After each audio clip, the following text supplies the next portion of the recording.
কুল ইন্না সালাতি ওয়া নুসুকি ওয়া মাহইয়ায়া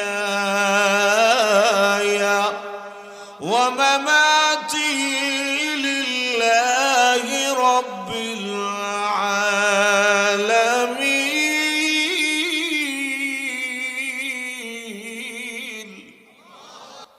হযরত আলী রাদিয়াল্লাহু আনহু ডেকে বলে, কিরামের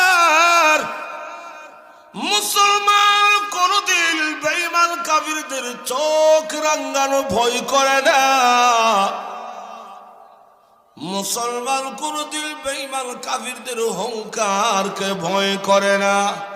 যখন ঠিক কিনা রে আমের জানুসলি, যেদিন থেকে আমি আলী মুসলমান হয়েছি, যেদিন থেকে রাহমাতুল লিল আলামিনের হাত ধরে কালিমা পড়ে মুসলমান হয়েছি, যেদিন থেকে বিশ্বাস করেছি আমার আল্লাহ ছাড়া কোনো মাবুদ নাই, ওই দিন থেকে আমি আলীর জীবন, আমার মরণ, আমার যা কিছু আছে সব কিছু আমি আলী আমার মহান আল্লাহ রাব্বুল আলামিনের রাস্তায় ওয়াকফ করে দিয়েছি।